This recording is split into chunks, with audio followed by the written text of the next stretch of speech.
What's going on, everybody? So I was watching a video this morning of a Christian apologist who was trying to correct a pastor over their views on the Bible and certain things. And he said the phrase that has kind of irked me for some time now, and it drove me back to reading the passage that he was using. But he said he said to his audience, he said, well, we got to be good Bible-believing Bereans, and we need to be able to know the scriptures inside and out and be able to refute this kind of stuff. And I was like, I'm not sure that's exactly what that passage about the Bereans was all about, but it drove me back to, okay, what is this idea all about? Who were these Bereans? What did they do? Why were they praised in the book of Acts? And is it true that like today's Bible-toting, Christians are the same as what those Bereans were? So that drove me to want to create this video. All right, so we're gonna take a dive into Acts chapter 17, into 3 verses 10, 11, and 12, and we're gonna take a deep dive into what's going on with these Bereans. Why are they praised? What were they doing? And how can you and I learn from them? And actually, what does this metaphor really mean in our day and age today if we're going to be like the Bereans? Okay. Hey, I'm Sam. I'm a pastor, a Bible teacher. I'm a biblical studies student. My training involves biblical studies, theology, and biblical languages. Thanks for running on this journey with me. If you haven't liked and subscribed already, do that. We're going to jump into Acts chapter 17. Here's what we're going to do. I'm going to read the NRSVUE's version of these 3 verses, and then we're going to jump into the Greek. We're going to take a look at the Greek here, and then I'm going to offer my translation. We can kind of compare it to the NRSVUE. It's not much different, but then there's one word that I want to look at that I think is very important to this story. In the Greek language that I think we tend to misrepresent, or we tend to not really think about what it's telling us about these Bereans. Then I want to take a deeper dive into their culture, into what it means to be Jewish people in diaspora, into what it meant to be in the synagogues, what it means to examine the scriptures as a first century Jew in diaspora, especially around Greek-speaking people and around Romans and all that kind of stuff. And so we're going to do a pretty fun deep dive today. Hopefully it's not going to take too long because there's only 3 verses to look at. All right, here we go. So Acts chapter 17. And we're going to look at, verse 10. This is the NRSVUE. This is what it says.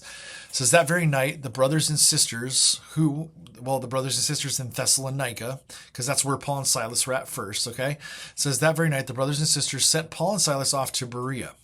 And when they arrived, they went to the Jewish synagogue. These Jews were more receptive than those in Thessalonica, for they welcomed the message very eagerly and examined the scriptures every day to see whether these things were so. Many of them, therefore, believed, including not a few Greek women and men of high standing.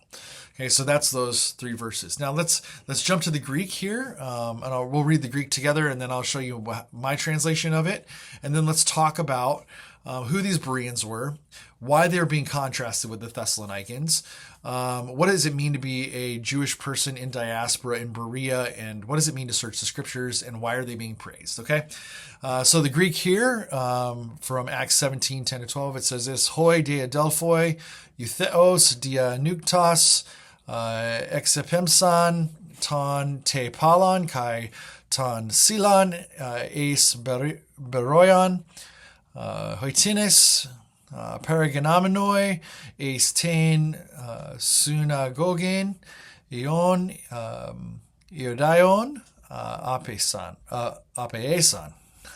That's an interesting Irish word. Hutoi de esan, or hesan, eugenesteroi, ten en Thessaloniki, hoitines, edexanto, ton logon meta passes, prothumias, kath hemeran, anakrenantes, tas graphas, ekoi tauta hutos, polaimen un ex auton, epistusan kai ton Elenidon, Gunaikon, ton eskemonon kai andron uk oligoi. Okay. Yeah, so I have this first time me actually reading through this, so that's fascinating. Here's my translation of it. I went through and I translated it, and this is how I would translate these three verses. And immediately by night, the brothers and sisters sent away both Paul and Silas to Berea, who, having arrived, went into the synagogue of the Jews. Now these ones were more noble than those in Thessalonica, who with all eagerness received the word, every day examining or questioning the scriptures if these things were so. Therefore, many of them believed, and not a few of the Greek women and prominent men. Not a few of the Greek women means like a lot of them. So here's what I think is interesting. We're reading through this, and you see these Berean people, and what has happened is Paul and Silas have left Thessalonica. They're being sent away to Berea. And when they get to Berea, they have a different reception from the Bereans than they did from the Thessalonians. The Thessalonians, they argued the scriptures with them, but they were shoved out of town. In fact, they were going to get, there was going to be big, heavy, bad stuff happening to them if they did not get out of town. And so they got sent at night because they couldn't travel by day because they would have seen them escaping. So they escaped by night, basically, to go to Berea. So they did not receive a very warm welcome in Thessalonica. In fact, a lot of people didn't like the message that was being sent to them by Paul and Silas because it upended a lot of their who they were identity-wise. It upended a lot of their the way they would make money and that kind of stuff. And so as Paul and Silas enter Berea, they're received more warmly. They have a more warm welcome. And so the Bereans were more eager to receive what Paul is saying. So they go into the synagogue, and here they are. They're like, oh, we would love to hear this. And so the Bereans are actually being praised for a couple things here. They're being praised for how eager how eager they receive Paul and Silas and the word that Paul is speaking to them. But then it says that they did this, that they anakrinantes tas graphas. They examined every day, examining the scriptures or questioning the scriptures. So this word anakrinantes is a word that I think we need to deep dive in. Okay, so the word anakrinantes, if we were to look it up in the lexicon, here's what it would say. It would say this word means to distinguish by vigorously judging down to up. In fact, that's the etymology of the word. It's a compound word. Ana is the prefix or the preposition on the front end. It means up. And then krinantes comes from the verb krino, which means I judge. Okay, and so these two together plus the antes ending, which is a participle ending, means that this is a present active participle masculine plural nominative word that comes from to judge up or judging from low to high. So vigorously judging down to up is the etymology of the word. So when you look closer at the lexicon and what it's trying to tell us about this word and how it was used back in the first century, it says that it was used as like closely examining or investigating through the process of careful study, evaluation, and judgment. And I threw at the end of there questioning. It's this idea of not just receiving something and going, oh yeah, I believe that. I think that there is this level of skepticism, this level of critical analysis that has to take place in order for me to actually buy into it. And so this is what the Bereans were doing with the scriptures. They heard Paul. They were eagerly received what he was saying to them. But upon receiving it, there was a level of skepticism. There was a level of we need to critically examine this. We're not just going to receive this and go, sounds good to me, makes sense to me. They were like, no, we need to go back and we need to look at and check. We need to fact check what he's saying here to make sure that it's actually there. And so it says that they would go every day in the synagogue. They would go and they would do this. They would anakrinantes. They would examine the scriptures. They would go and they would critically judge what Paul was saying in the scriptures. Now, here's what we need to understand about first century Jews in the diaspora, in synagogues in the diaspora. People did not have a copy of the scriptures. They weren't running around with their Bibles to church, okay? This was not how it worked. In fact, most people couldn't read. Most people had to have anything that was written read to them. And so a lot of what they did with this kind of stuff with texts was communally based.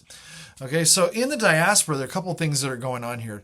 For a Jewish person in diaspora, the synagogue is like the center of their life. But for the Greek person or the Roman person, the gymnasium was the center of their life. And oftentimes the gymnasiums and the synagogues were pretty close to each other. And the gymnasium was the place of higher learning, of higher education for Greek-speaking people, for non-Jewish people specifically. And they would go, they would exercise there. They would, their whole life was surrounded there. When they were exercising, it's said that they would do this in the nude, which is really interesting. And if Jewish people wanted to be a part of the community and be connected in, they would have to join into the gymnasium.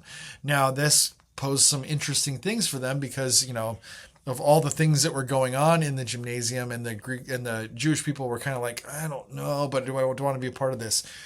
So the synagogues were basically their identity, their world. So they would go there and find communally their community, their identity. This is where they would hear the scriptures. It's where they would worship. But a lot of times the Greek-speaking people were right there next to them and even sometimes welcomed into their synagogues. And so no Jewish person or Roman citizen, for that matter, had a copy of the scriptures. No one's carrying a scroll underneath their arm. They're not doing this kind of stuff. If you wanted to read and engage with the scriptures, you had to go to the synagogue. And when we're talking about scriptures here, we're talking about the Hebrew Bible, okay? And if you wanted to know what the prophets and the writings said, you'd have to go to the synagogues. Okay, the temple was in Jerusalem was where the Torah was at. And if you wanted to examine anything outside of the Torah, you wouldn't go to the temple because the temple was run by the Sadducees who did not believe in anything beyond the Torah. And so you'd have to go to the synagogues who were run by the Pharisees and the rabbis. They would have the writings and the prophets and all that kind of stuff. And so as Paul is arguing, he's running to the synagogues because he wants to argue that Jesus is the Messiah, and he's going to argue that from the prophets and from the writings. And so he does that. And so what these Bereans were actually doing is that they were gathering at the synagogue and Paul, listening to Paul and the word he was speaking, and he was arguing from the Hebrew scriptures, specifically from the prophets and the writings, who Jesus was, that he was the Messiah that was promised. And so they didn't have their Bibles following along with them. They didn't check it themselves.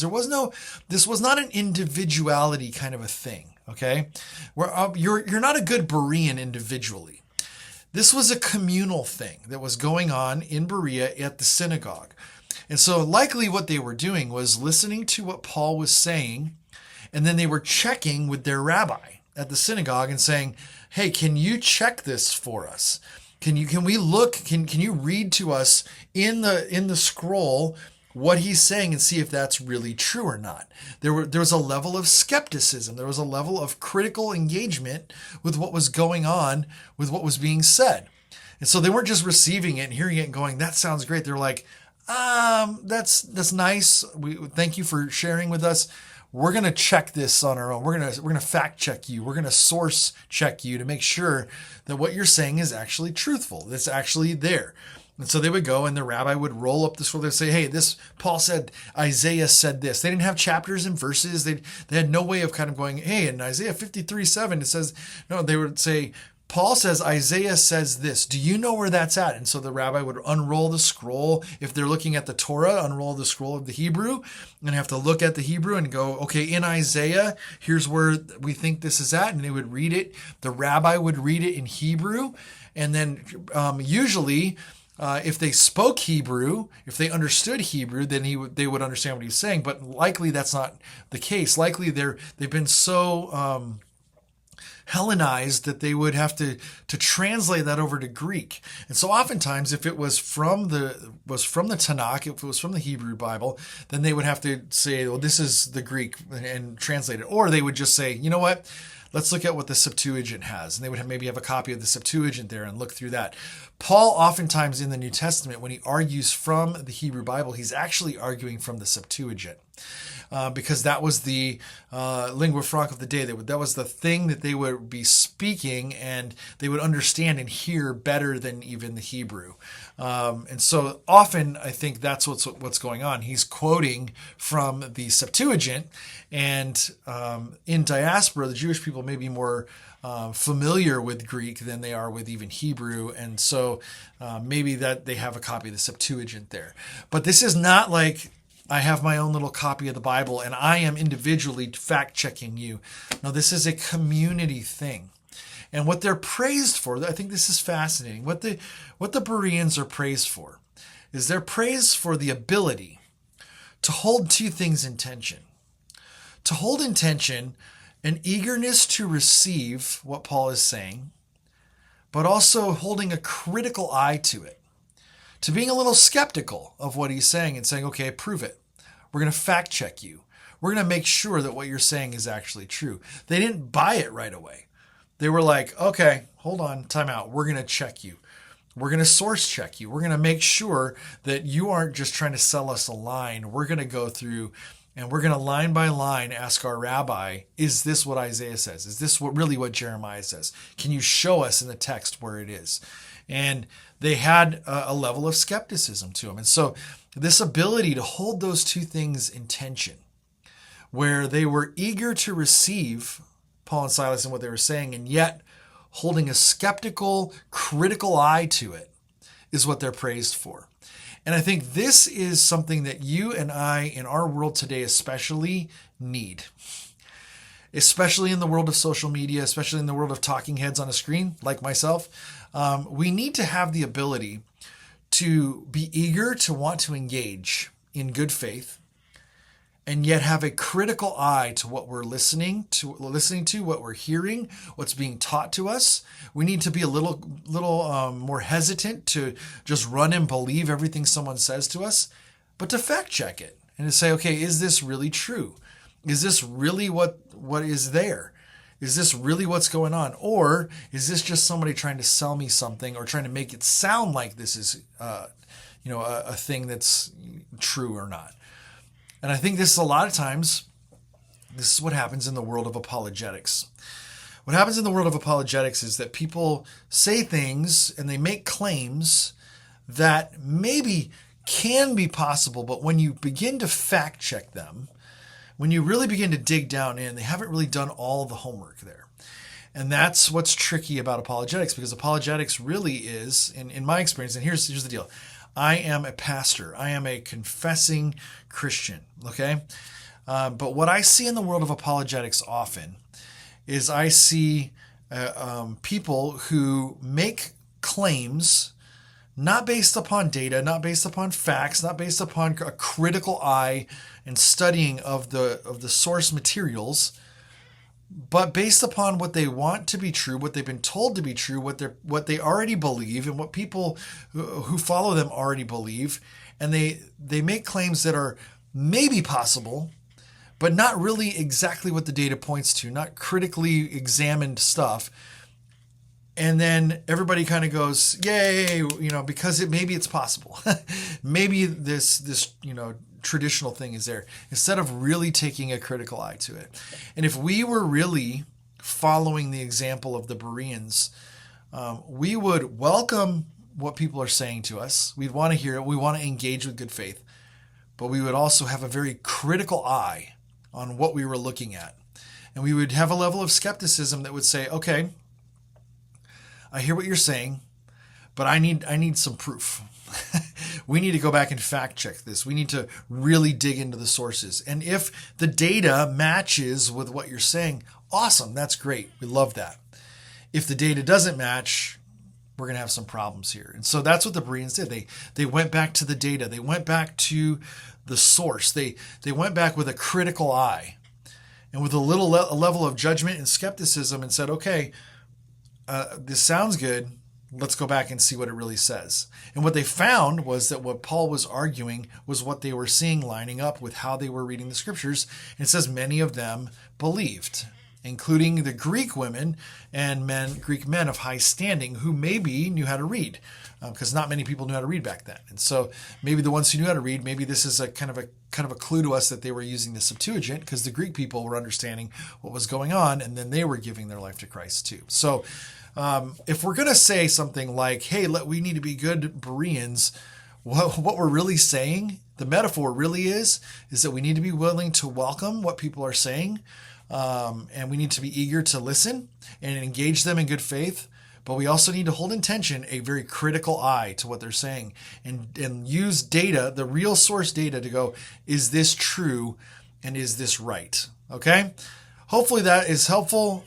It doesn't mean that, if I carry my Bible to church, then I'm a good Berean. Okay? If I'm reading my Bible every day, that's not what was going on there. That's not the right metaphor. We need to have a better critical eye as to what's going on, and we need to fact check everything that we're hearing, everything that we're seeing, everything that someone tells us. Fact check what I'm saying. See if it's true or not. All right? Have a great day. Like, subscribe, and I'll see you in the next one.